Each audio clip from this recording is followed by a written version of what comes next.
A paz do Senhor! Estamos aqui nesta manhã para mais uma EBD e Entre Amigas. Eita glória! Glória a Deus. Eu sou a Andréia. Eu sou a Renata. Eu sou a Areta. Eu sou a Miriam. E nós somos aqui da Assembleia de Deus Marcas do Evangelho. Muito bom ter vocês conosco nesta manhã para mais uma lição. Nós que nesse trimestre estamos estudando sobre o corpo de Cristo. E, gente, vamos compartilhar o link. Isso aí. Tem muitos amigos para convidar. Então, não deixa de convidar os amigos.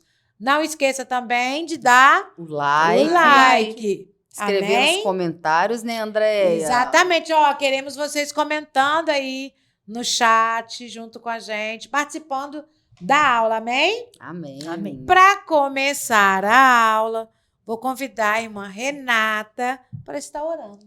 Amém. Vamos orar?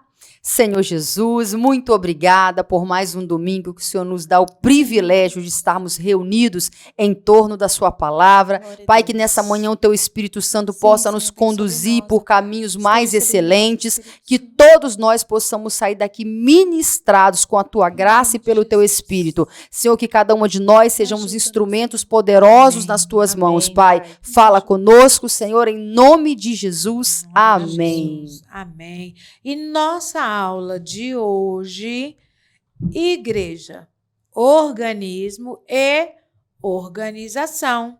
E para iniciar a nossa aula, nós queremos assistir a família firmada na palavra.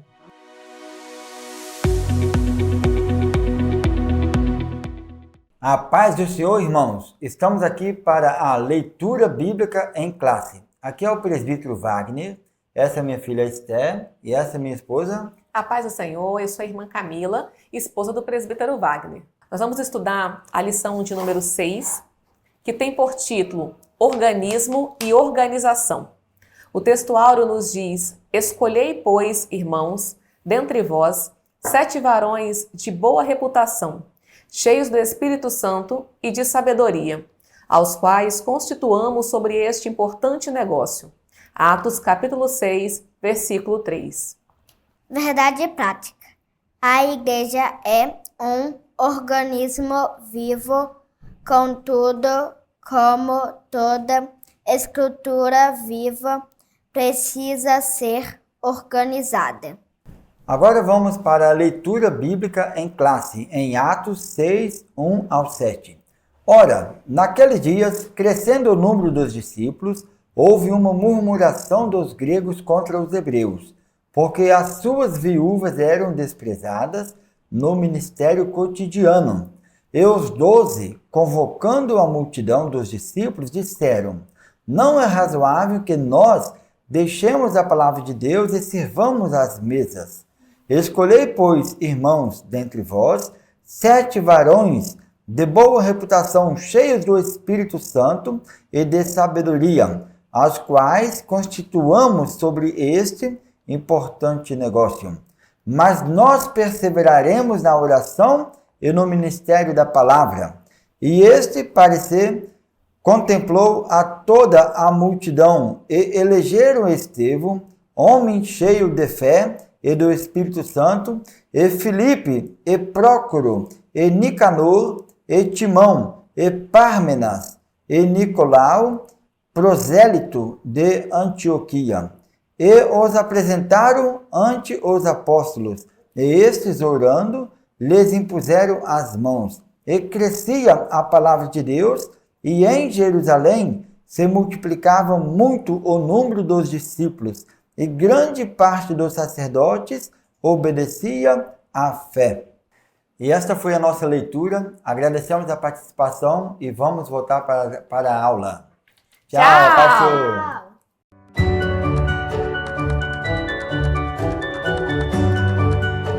Nós queremos agradecer essa família linda, irmão Wagner, irmã Camila, muito obrigada pela participação toda especial de vocês nessa manhã. Gente, tema de hoje tem muita coisa para se falar a respeito desse Meu tema, hein? Deus, tá forte, Tá Andréia. forte. Tá forte. Tá tremendo. E que interessante que a EBD nos proporciona aprender um pouquinho mais. Hoje a gente vai aprender sobre essa organização que é a igreja. Como é que ela está organizada? Ela está organizada? De que forma? Quais são os aspectos dessa igreja? A paz do Senhor, hoje nós faremos uma diferenciação da igreja como organismo e como uma organização. No contexto do Novo Testamento, a igreja começa em primeiro lugar como um organismo, mas que posteriormente sente a necessidade de organizar-se, e não demorou muito tempo. Por esse fato, dizemos que organismo e organização parecem os dois lados de uma mesma moeda.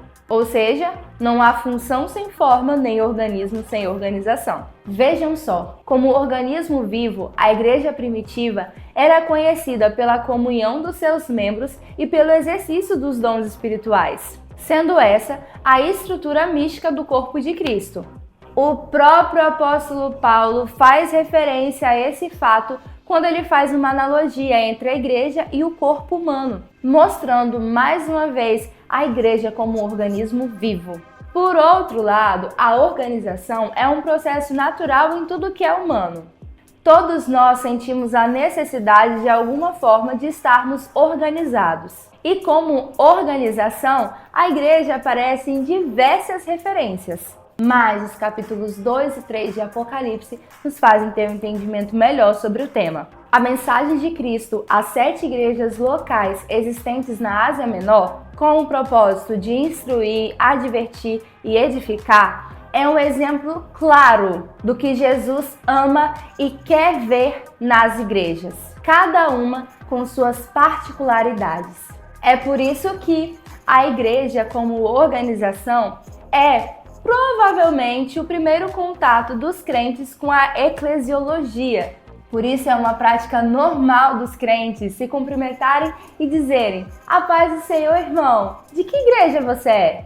E, em outras palavras, ele quer saber a que organização eclesiástica aquela pessoa pertence. Pois, como organismo, todos nós fazemos parte de uma mesma igreja, que é a de Cristo Jesus. Aquela narrada em Efésios 5:27. Olha a sua tela. Para apresentar a si mesmo igreja gloriosa, sem mácula, nem ruga, nem coisa semelhante, porém santa e sem defeito.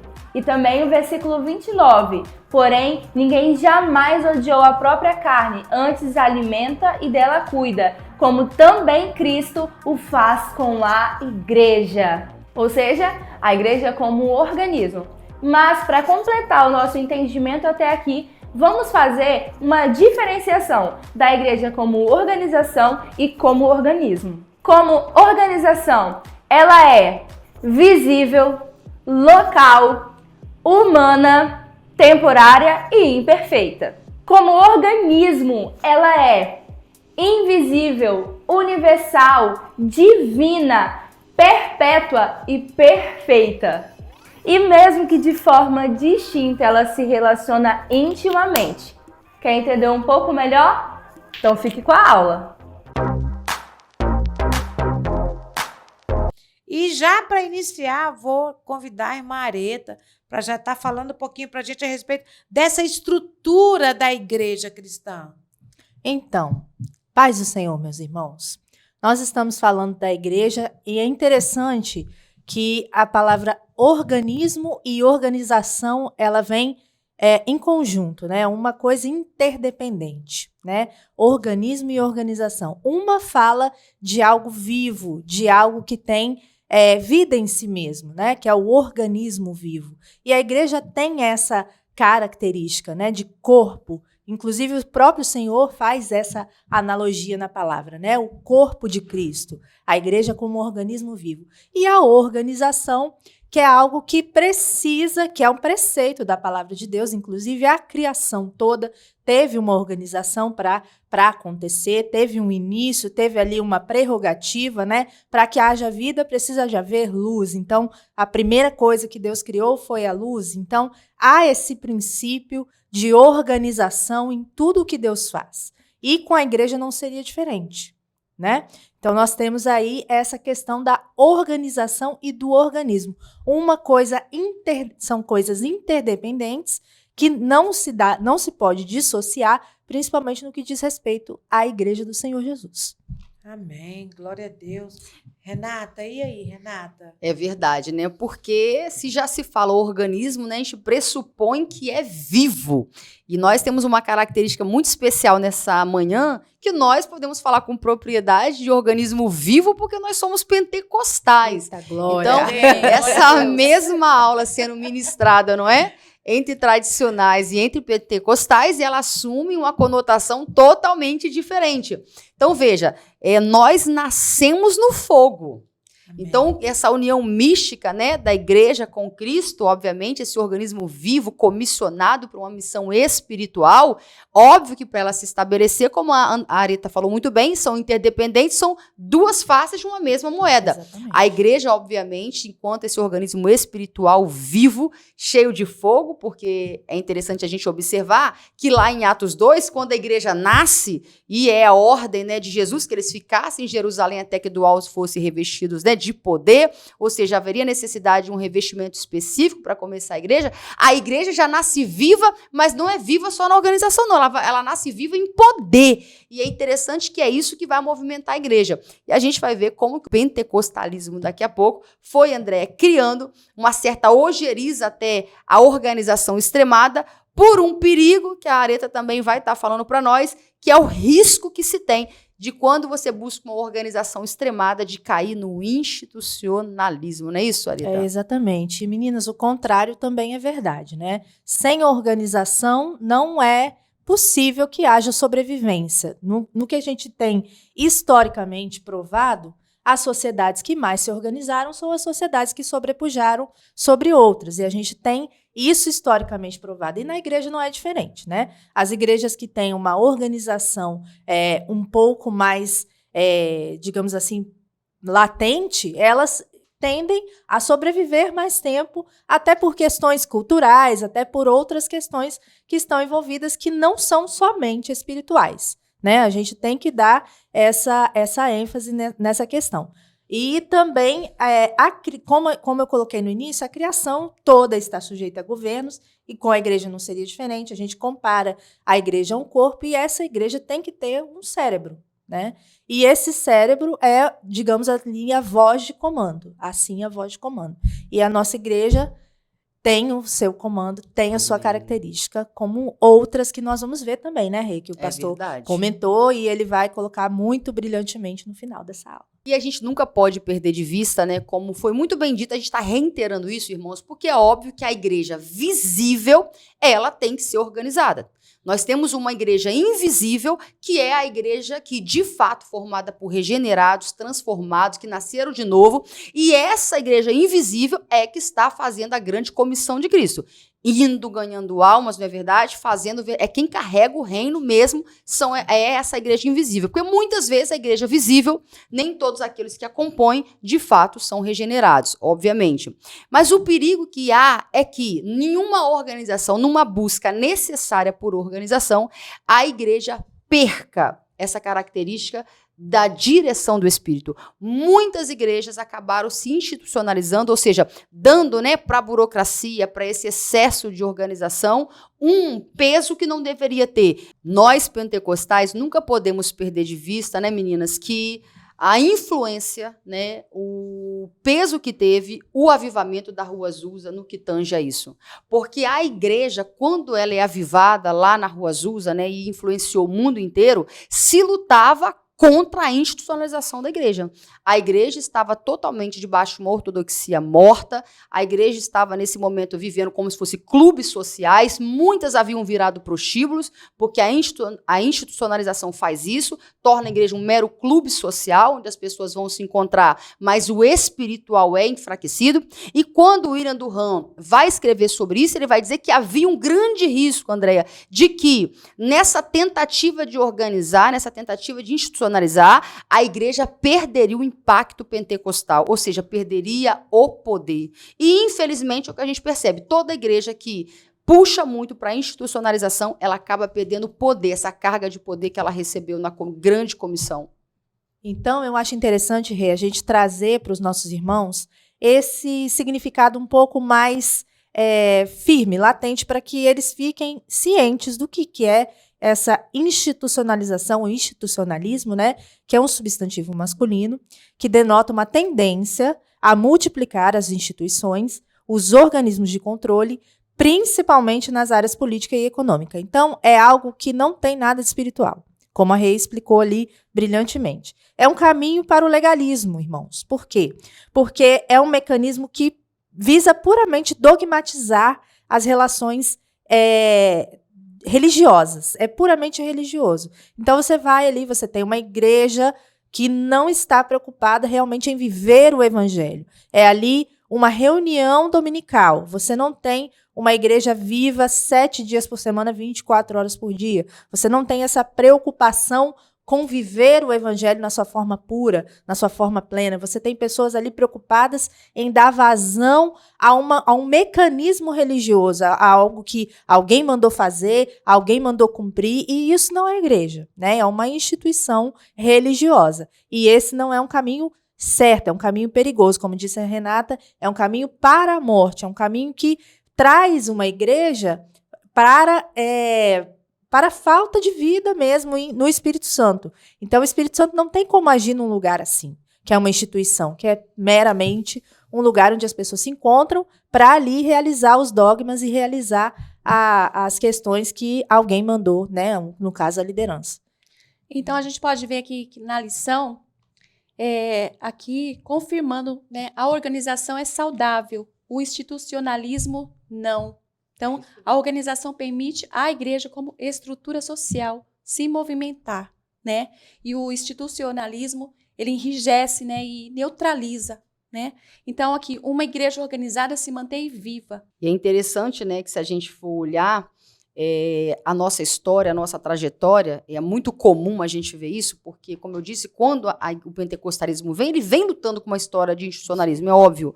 Mas não foi fácil, porque eles lutavam tanto contra isso, que depois desse movimento que aconteceu lá na Rua Azusa, várias igrejas foram surgindo, mas eles tinham medo de se submeter, né, a uma organização maior, a um tipo de convenção que pudesse engessar, né, que pudesse impedir essa liberdade que eles estavam tendo e cair no mesmo institucionalismo de outrora, mas, ao mesmo tempo, eles viam que havia uma necessidade também, de certa forma, de se organizar mais. Por quê? Para não desagregar e não se perder toda aquela riqueza doutrinária e espiritual nessa retomada dos carismas, dos dons dentro da igreja que eles haviam conquistado. Então, como que homens que experimentaram a mesma coisa, mas que passaram a ter igrejas, né, com nomes diferentes, e aí a gente tem a Igreja de Deus em Cristo, tínhamos a igreja que era a Missão Fé Apostólica. Então, o próprio Duran, que foi pastor do Gunavingre, né, ele defendia abertamente que não se poderia mais abrir mão dessa liberdade do Espírito dentro, como a irmã Miriam falou, né, dessa liturgia, dentro do culto, dentro da ação mesmo da igreja. E que quanto mais a igreja se organizasse caminhando para a institucionalização, porque é uma zona tênue, é verdade que a organização precisa ter, mas a igreja não é uma empresa. Ela não trabalha na lógica de uma instituição pública, ela tem vida, e o que a rege é o espiritual. Isso é tão certo que em Atos 2, em Atos 6, aliás, quando há aquele dissenso entre as viúvas, entre os gregos, né, e os hebreus, criticando ali porque as viúvas não estavam sendo cuidadas, e ali vai ser instituídos os diáconos, qual foi a conclusão? Ora, é óbvio que precisava de organização. Exatamente. Foi criado os diáconos para isso. Exatamente. Mas quem estava cuidando do principal, os cabeças da igreja, os apóstolos, não saíram da função principal da palavra e da oração, que era o ministério principal que sustenta o espiritual, para cuidar de questões organizativas na igreja, né? Então, hoje, por exemplo, os pastores têm um enorme desafio de não se tornarem meros administradores, sim ou não? De uma empresa, né? E manter como os apóstolos. Não, vamos ter organização que seja a melhor, mas cuidar da essência do organismo, que é essa união mística da igreja, né? E é tão interessante falar sobre organização. Nós que somos aqui da Marcas do Evangelho, a gente tem uma marca, literalmente, que é uma cobrança assídua do nosso pastor a respeito da organização. Porque a gente compreende que nada é possível em excelência se não for de fato organizado. Se nós olharmos lá no princípio, quando Deus criou o mundo, que gracinha a forma da criação, ele simplesmente poderia ter dito, cria-se o mundo, mas ele fez de uma forma organizada, passo a passo. A criação do homem foi de uma forma organizada. Não tem como falar de igreja e não vislumbrar a organização, não vislumbrar essa forma de organização, onde um respeita a hierarquia, onde um respeita a posição que o outro exerce e onde cada um de nós, enquanto membros do corpo de Cristo, compreendemos qual é o nosso papel diante dessa organização e diante desse organismo que somos. Então, a lição de hoje, ela vem nos colocar uma posição, na nossa posição dentro da igreja, a nossa posição diante da organização que é a igreja e, sobretudo, um respeito à hierarquia ao qual nós temos que respeitar. Exatamente. Então, irmãos, para a gente poder fechar esse raciocínio, a igreja tem 2 dimensões, que é o organismo, o corpo místico de Cristo, e a organização, que é a instituição religiosa, que é essas 4 paredes que nós convivemos e nos misturamos enquanto fenômeno histórico e social. E não é possível que uma igreja sobreviva, nós concluímos isso nessa lição, sem organização. Contudo, é preciso ter cuidado para que essa organização ela não transponha uma dimensão organizacional e se torne uma instituição. E não sobrepuja até mesmo e mine o crescimento espiritual do corpo místico de Cristo. Amém? É verdade. Aqui no ponto, eu achei interessante que diz assim, não há organismo sem organização, que todo organismo precisa de organização. Mesmo as estruturas mais simples, elas precisam ser organizadas. Muito pertinente. E é muito interessante observar que nós, irmãos, passamos por esse processo. O pastor Jário sempre foi um pastor de extrema organização, né? Verdade. E até hoje ele cobra isso com muita excelência, né? Que cada departamento seja organizado, porque a desorganização estabelece o caos. E no caos, uma desorganização seja em casa, você que está aí no âmbito da sua casa, né? Que pode ser um lugar pequeno, mas desorganizado, a gente não acha nada. Então, a desorganização também atrapalha o cumprimento do papel, seja do mínimo que a habitação. Então, imagina que sai a igreja, né? Mas nós não podemos esquecer que muitos criaram uma aversão a essa organização, a essa forma de governo, né? Que o pastor vai falar melhor depois. Mas hoje nós temos o fenômeno, por exemplo, do desigrejados. Pessoas que têm aversão, né, a qualquer instituição e a organização e submeter a critérios como nós, enquanto igreja visível, temos. E hoje é o ramo que mais cresce, vamos dizer assim, dentro daqueles que estão desviados, vamos dizer assim, são os desigrejados. Eles entendem que não precisa e são contrários a qualquer tipo de organização.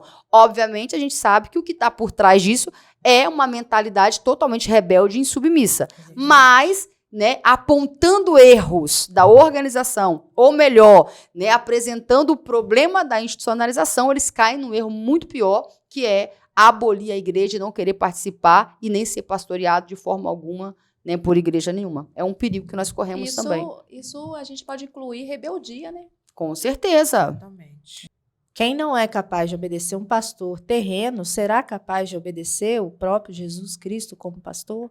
É difícil, né? Porque se ele elegeu anjos, né, na igreja para que pudessem pastorear-nos, pastorear o coração do homem, se nós não somos capazes de obedecer a alguém que nós vemos, como vamos obedecer quem não vemos, né? Por enquanto. Porque é algo assim, de se descortinar os sentimentos e as intenções do coração do homem, né? Não obedecer, não se sujeitar, não se submeter a governos humanos. Exatamente. E a Bíblia toda ela, né, principalmente o Novo Testamento, obviamente, ele estabelece a organização em vários momentos, tanto nas epístolas, como você em Atos aí, a igreja sendo organizada, tendo concílio para decidir situações, mas uma das coisas que Durham sempre vai reforçar em todos os seus artigos é que a igreja não poderia perder de vista a autonomia da igreja local. Porque quando, né, nós estamos lidando, você vai ver em diversos momentos, Paulo vai dizer a igreja que está em Roma, a igreja que está em Filipos, a igreja que está em Éfeso. Então, uma igreja debaixo de uma liderança, e essa liderança, obviamente, esse corpo organizado cuja cabeça é Cristo. Mas precisa ter uma hierarquia, precisa ter. E nós somos felizes, né? Com a nossa forma hoje de ter diáconos, presbíteros, pastores, evangelistas, que cada um ocupa aí no corpo aí uma função de auxiliar nesse processo aí, fazer esse organismo vivo funcionar, porque se o espiritual, o místico, que é essa união com Cristo, esse poder do Espírito Santo não estiver presente, nós, obviamente, vamos nos tornar um mero clube, lugar que você sai e entra e não vê diferença nenhuma. O próprio pastor Jário já contou aqui de púlpito, né, várias vezes, que Deus precisou pegar a sua teologia, jogar a sua teologia fora. Por quê? Porque caminhávamos, né, para um caminho que chegaria-se na institucionalização, se Deus não fizesse se mover, porque o Espírito Santo não tinha tanta liberdade em nosso meio, e ele disse, só foi possível. Por quê? Porque na igreja local, Deus transformou e trouxe essa ideia, né, para o próprio pastor, e através da mudança de mentalidade que ele teve, nós pudemos, né, experimentar esse mover que nós estamos vivendo hoje, e como eu sou grata a Deus, Glória né, a Deus. por Amém. isso. Porque nós somos um organismo vivo. Aleluia. Glória a Deus. Agora fala um pouquinho para nós, irmã Miriam, sobre a questão litúrgica, sobre o aspecto ritualístico da igreja. Então, toda igreja que é organizada, ela tem uma liturgia, né? Para isso se manter a ordem do culto, né? E também, além da liturgia, tem os rituais, né? Que Jesus deixou para nós, né? Que é o batismo e também a Santa Ceia do Senhor, né? Isso faz parte da igreja organizada, né?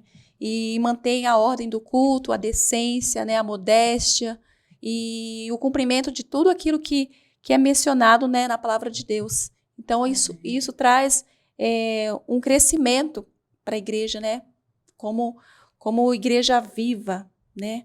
Esse ritual, nós vemos que Jesus que ordenou, então isso é conservado até os dias de hoje, desde os primórdios, né, até o dia de hoje, nós conseguimos ter essa liturgia, né, essa reverência no ritual da Santa Ceia do Senhor, que é maravilhoso, sentar à mesa do Senhor, que eu acho maravilhoso, as liturgias do culto, né, as programações da igreja, tudo organizado, né, para que a gente possa, né, estar cultuando ao Senhor em cada momento.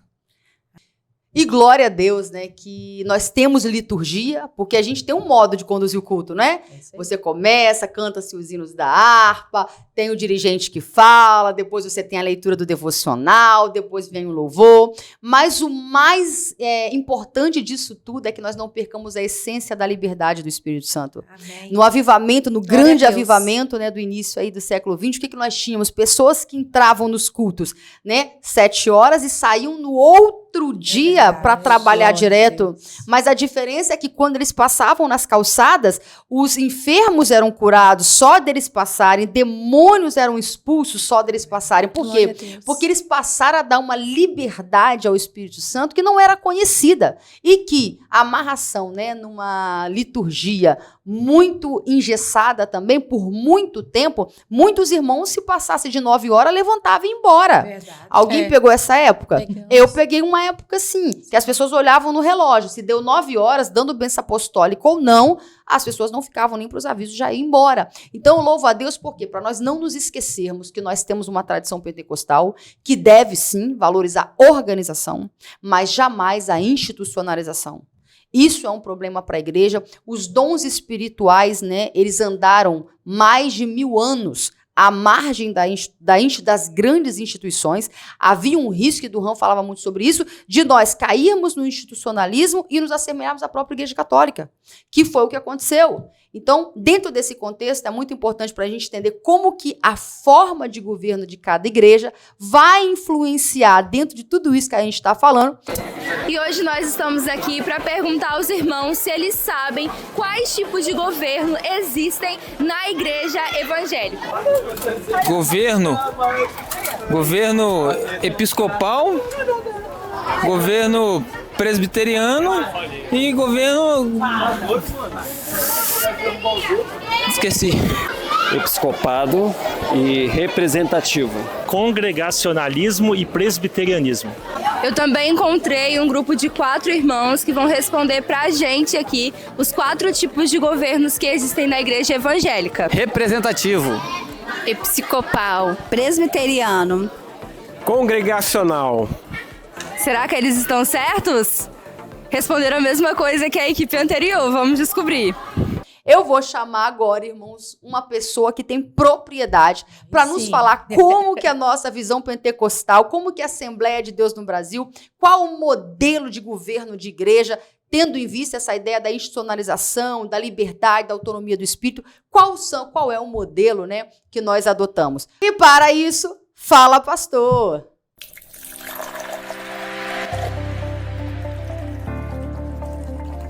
A paz do Senhor, irmãos, estamos aqui com ninguém menos na nossa aula 6, nosso pastor presidente, pastor Jairo Carvalho. Ele que hoje vai ter uma participação mais que especial nessa aula para falar conosco aqui a respeito do nosso tópico 3. Pastor, muito bem-vindo. É um prazer estar com vocês aqui, irmã Renata. Que bom que Deus possa falar ao nosso coração, né, nesse momento.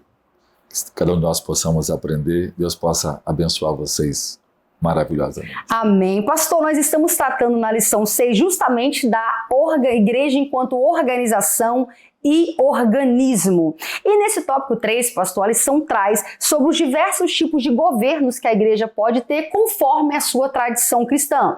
E aí a lição vai falar do modelo episcopal, congregacional, presbiteral, vai até falar de um tal de modelo híbrido misto aí. Pastor, qual é a diferença desses tipos de governo? Bem, o governo episcopal, né, a palavra grego episcopo, né, supervisor, bispo, né, ou bispos, é um governo de uma pessoa que governa. Também já foi chamado de governo monárquico, né, porque é a liderança de um governando sobre os demais. O governo presbiteral, ou governo oligárquico, né, é o governo de poucos sobre muitos. Muito comum, por exemplo, nas igrejas reformadas, né, onde um grupo de presbíteros fazem parte de um conselho e eles comandam a igreja em todos os sentidos, tanto na questão doutrinária como na questão administrativa. O outro governo muito comum é o chamado governo democrático, que é o governo congregacional, usado pelas igrejas batistas, onde há assembleia, né, onde a igreja é que define cada... na sua maioria, define cada decisão a ser tomada. No final das contas, então, pastor, quando a gente fala, irmãos, de sistema de governo na igreja, nada mais é de como que a liderança, então, ela vai ser composta e quem de fato vai governar a igreja, né, pastor? Então, o pastor esclareceu muito bem que dependendo do governo, é a voz do pastor, dependendo é a igreja que elege o pastor, dependendo é o conselho que vai governar a igreja. Agora, pastor, sobre a nossa denominação, a Assembleia de Deus, que é a maior igreja do mundo, a pergunta é, que modelo de governo de igreja nós adotamos? O nascimento, né, a gênesis da eclesiologia pentecostal, ela foi muito bem pensada, né? O Espírito Santo deu à igreja pentecostal, ao movimento pentecostal, uma eclesiologia, uma escatologia, uma doutrina de salvação, né, que é arminiana, uma visão escatológica que é pré-tribulacionista, e também deu uma forma de governo à igreja. Como esses grupos vieram de instituições que eram engessadas por causa do sistema, né, institucionalizado, eles tiveram muito cuidado de evitar isso. Então a ideia é que Deus e Deus deu, né, um governo que fosse mais dinâmico e que Deus pudesse falar de forma mais direta à igreja. Alguns dizem, né, que esse é um sistema híbrido. Na verdade, é um sistema episcopal, onde o pastor, né, acaba tomando as decisões e, ao mesmo tempo, trouxeram elementos do sistema batista, né, congregacional. Então, em muitas decisões, quem toma é a igreja. E nas decisões mais prioritárias ou mais estratégicas, quem toma é o pastor. Então, numa igreja bíblica, o pastor vai tomar as suas decisões, porque Deus assim comunica a ele, e as decisões mais relevantes, principalmente aquelas que envolvem patrimônio da igreja, né? Ou uma compra de um terreno, ou investimento a ser feito, a Assembleia pode participar, reúne para ajudar nisso. Mas, embora isso não seja, né, às vezes, muito necessário, que o pastor com o corpo de obreiros decide isso, mas pode ser feito isso. Na verdade, o sistema assembleiano pegou o melhor dos dois governos, né, o episcopal e o governo democrático, né, ou da Assembleia, e uniu os dois para poder fazer um governo mais dinâmico. No governo democrático, as decisões são mais difíceis de ser tomadas, que todo mundo tem uma opinião diferente, né? E às vezes você deixa uma opinião muito importante na mão de leigos que não entendem aquilo. Isso é ruim. No governo oligárquico, o governo presbiterial ou governo de poucos sobre muitos, nós temos um problema. São cabeças pensantes, mas dificilmente eles chegam a um consenso sobre uma decisão e acaba criando um partidarismo. Então, se são 7 presbíteros, aí 3 estão juntos e um fica tentando conquistar o outro. Acaba gerando uma visão política nesse processo. Veja, esses governos nasceram no século XVI, na discussão eminente do iluminismo, né, e da renascença, dos governos e liderança humana. Nessa época havia uma discussão de eliminar aquilo que é chamado de absolutismo. Sim. Então as pessoas começaram a desenvolver 2 tipos de governo. Há uma ênfase dada à democracia, então as pessoas começaram a desenvolver isso, e o sonho dos governos era uma visão democrática, onde o povo ia decidir. E também outro grupo, principalmente na Inglaterra, que geria a ideia de que um grupo, né, por meio do parlamento, iria gerir ou comandar ou aprovar as decisões do rei. Então, que é chamado governo oligárquico. Então, nesse contexto político, nasceram 2 igrejas. Uma, a igreja presbiteriana, que traz essa visão política e cria o governo, né? Outra é o batista, o próprio Thomas, né? O pastor Dr. Thomas, que primeiro, né, quem dá início à igreja batista, era um grande defensor da democracia como forma de governo e acabou aplicando isso à igreja local. Embora os 2 governos, né, vão usar as escrituras para dizer que eles são bíblicos, mas são formas de governos que inicialmente nascem a partir de uma visão política. O Espírito Santo, na Assembleia de Deus, usou, né, e evitou que esses governos fossem dominantes, e acabou nascendo o governo episcopal, ou a visão híbrida, né, que embora o pastor tenha o governo, mas ele também precisa prestar contas a um conselho ou à Assembleia.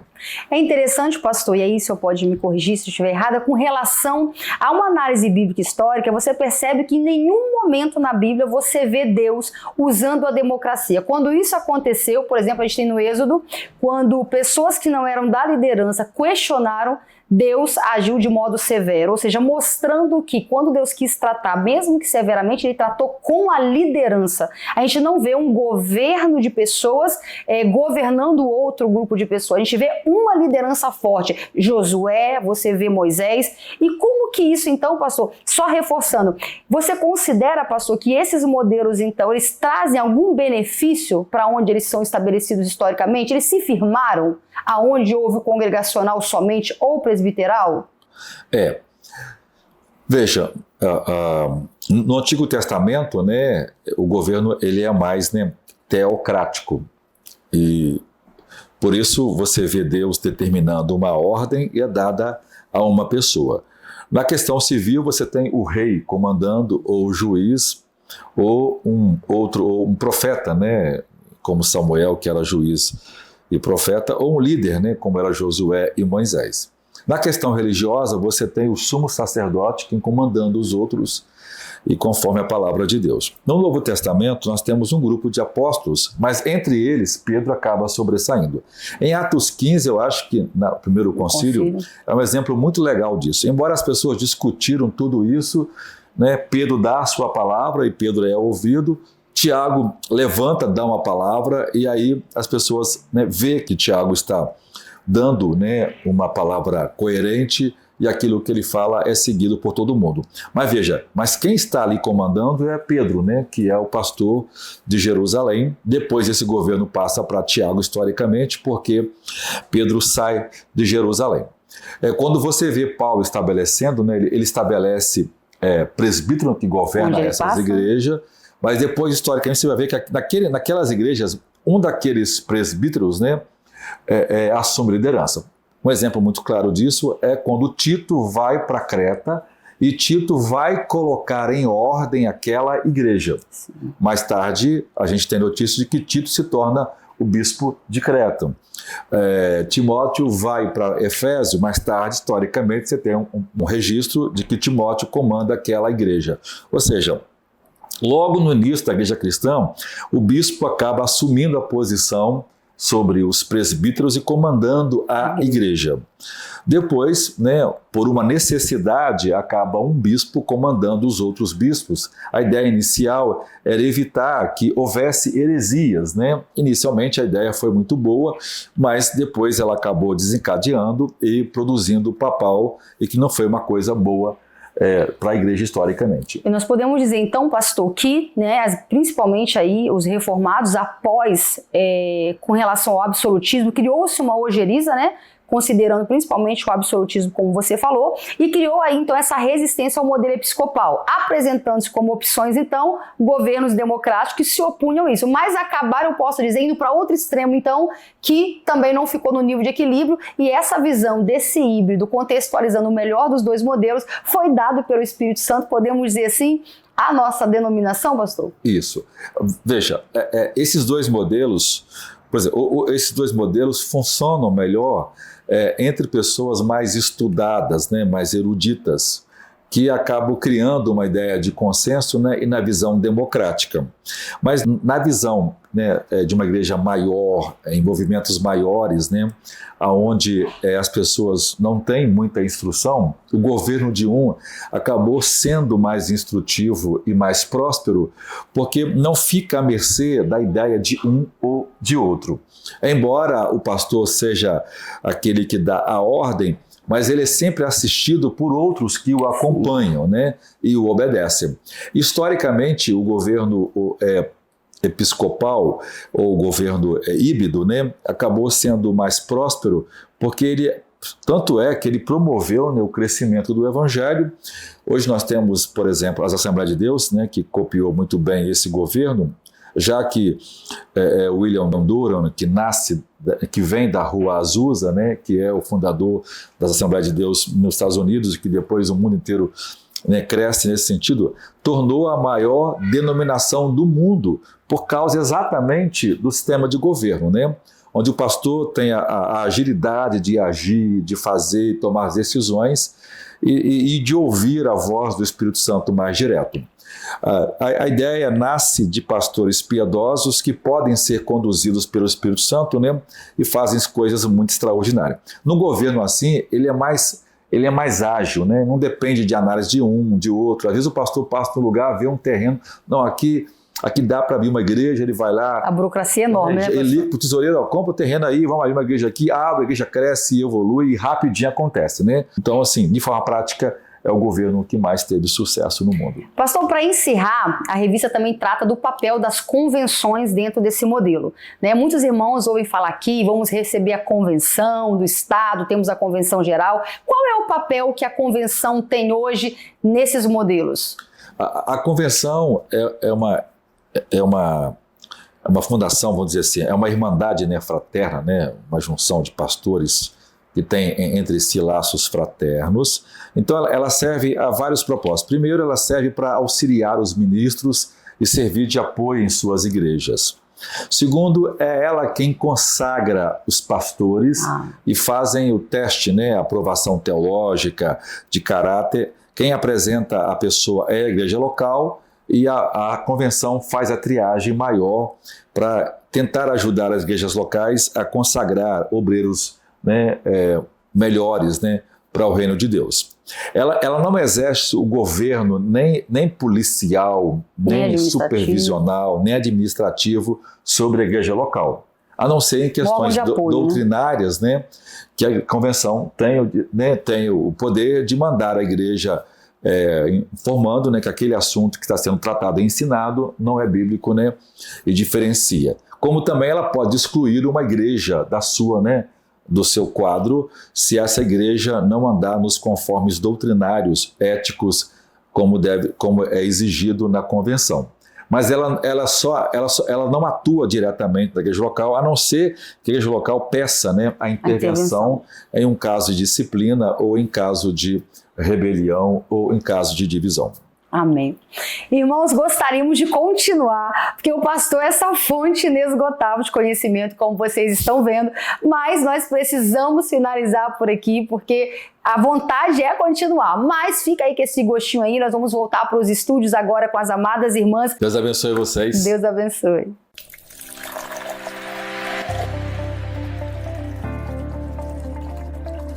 Que profundidade, glória a Deus. Pastor, nós agradecemos a sua participação. Glória a Deus. Sempre muito receptivo aos nossos convites. Muito obrigada, pastor, mais uma vez, enriquecendo aí a nossa EBD. E nós já estamos caminhando para o final. Voou, hein? Muito rápido.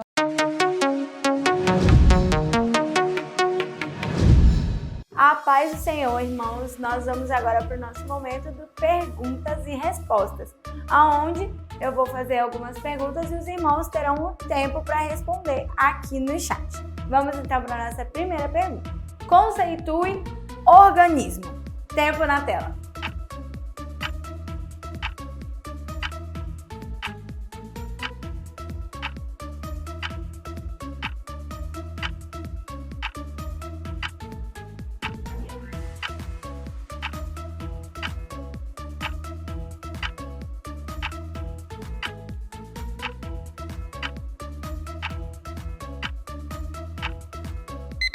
Então, um organismo é visto como um conjunto de órgãos que constituem um ser vivo. Segunda pergunta. Caracterize a organização da igreja primitiva. Tempo na tela.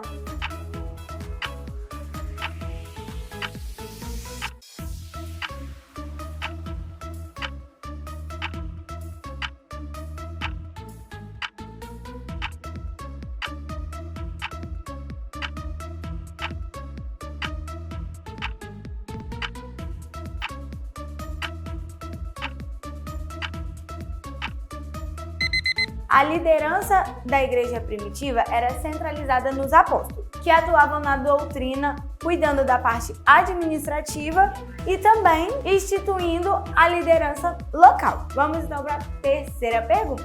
Quais fatos mostram a igreja como um organismo vivo agindo de forma organizada? Tempo na tela.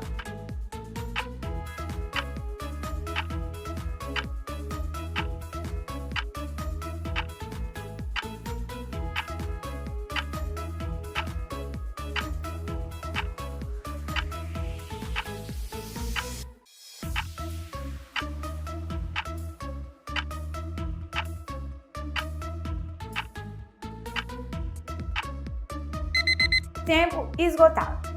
A igreja, ela se reunia, ela orava, atendia demandas sociais, instituía o diaconato e também enviava os missionários.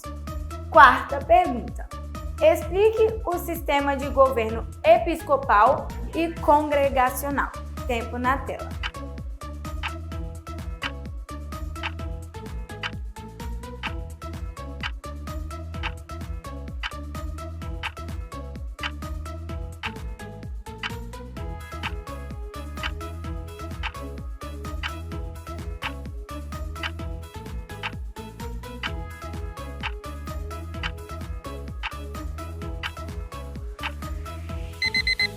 Tempo esgotado.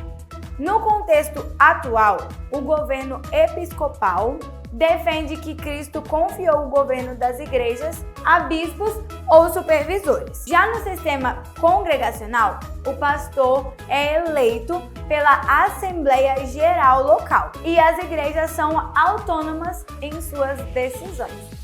Quinta e última pergunta. Explique o sistema de governo da nossa igreja. Tempo na tela.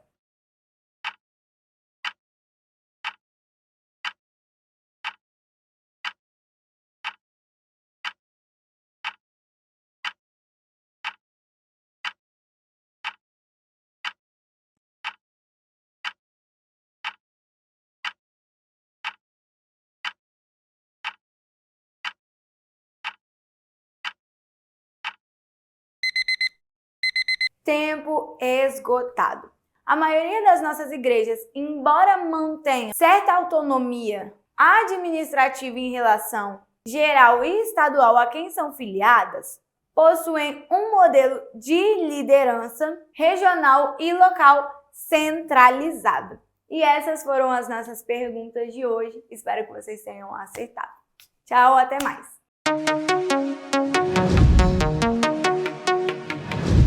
Não podemos terminar a nossa aula sem um momento que também traz consigo uma organização, que é o momento da oferta. Irmãos, ofertem com amor, ofertem com coração. Nós temos uma organização, né, para poder dar conta mesmo. Então, já vai aparecer para você aí o nosso Pix, o nosso PicPay, e também a nossa conta, mas eu te convido também a fazer parte dos 1000 valentes. Você que ainda não faz parte, venha fazer parte desse povo valente que vai ajudar a comprar esse espaço que tem nos acolhido aqui, e nós precisamos, irmãos, comprar este local, mas para isso nós precisamos de cada um de vocês. Então, nós vamos ouvir o louvor, enquanto isso, contribua. Amém. A ti eu vou clamar, pois tudo vem de ti, e tudo está em ti. Por ti vou caminhar, tu és a direção, tu só amei.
Nós queremos agradecer a todos vocês que contribuíram. Deus abençoe a cada um.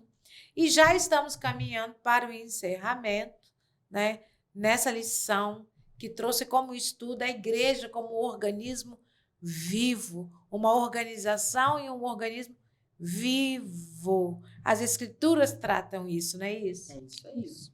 E é isso, amados, né? Vamos manter essa origem, né? Nós somos herdeiros desse fogo e que a organização seja para cada vez mais excelência naquilo que nós fazemos para o reino de Deus, jamais caminhando para o caminho perigoso do institucionalismo e deixando que o verdadeiro governo da igreja, né, seja estabelecido pelo próprio Espírito Santo. O pastor Jário falou com muita categoria e propriedade que nós herdamos, né, esse modelo híbrido que bebe aí tanto da fonte do modelo episcopal quanto do modelo congregacional, uma vez que nós herdamos aí a origem batista.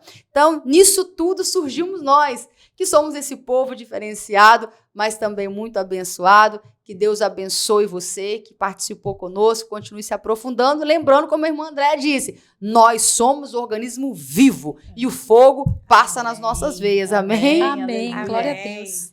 Qualquer dúvida que tivermos acerca do que estamos fazendo, é só consultar a palavra do Senhor, né? Que é a nossa regra de fé, de prática, e ela não deixa dúvidas em relação a nada. Em relação à organização, ao organismo, é só a gente consultar a palavra do Senhor que está tudo certo. Meus irmãos, muito obrigado pela paciência de nos ouvir e pela oportunidade. Agradecemos a Deus e estamos aí, em nome de Jesus. O que ficou claro nessa lição, né? Aqui foi feito a conclusão. O que ficou claro é que as Escrituras destacam a igreja como organismo vivo. Somos fortes, somos organizados e somos dependentes do Espírito Santo de Deus. Que o Senhor, né, possa nos conduzir nesse caminho para que o Senhor venha estar sobre nossas vidas. Amém. Louvado seja o nome do Senhor. Glória a Deus, né? Por mais uma aula abençoada nesse domingo. Que prazer estarmos aqui. E agora, para encerrar, vou pedir à irmã Miriam para fazer uma oração de encerramento aí, agradecendo, que você possa, como dissemos, compartilhar. Lembrando que a nossa aula está sendo transmitida uma semana antes. Então, você que conhece professores de outras igrejas que querem, né, ter um material de subsídio, já encaminha esse vídeo também para ela ter material para ministrar a sua aula também. Senhor Jesus, graças te damos, Senhor, por mais uma aula, a qual o Senhor nos concedeu para aprendermos a Tua palavra. Que o Senhor possa nos conduzir, Senhor, a Tua igreja, que seja uma igreja viva, santa, que glorifique o Teu nome, Senhor. Que não percamos, Senhor, a presença do Teu Santo Espírito, Senhor. Que possamos ser resgatados por Ti, Senhor, a cada dia. Senhor, esteja sobre cada um de nós. Nós te louvamos e te agradecemos, em nome de Jesus. Amém. Amém. Amém. Tchau, tchau. Até a próxima, pessoal. Até a noite do culto. Deus abençoe.